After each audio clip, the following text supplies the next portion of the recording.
دست پختتون خیلی عالی بود. خیلی پریسا درست کرده. آره سه پریسا درست کردن و امیدوارم دست پخت عروسیتون انشالله. ما یه لقمه اسهالی بزنیم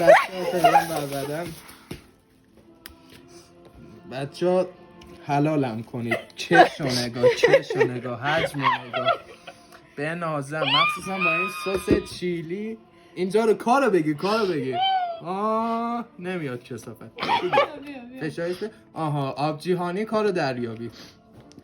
آبجی فشار بده، دستمو که نمیخوره.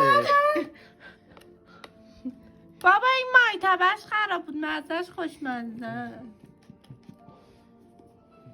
اب نده آقا، حلالم کنید.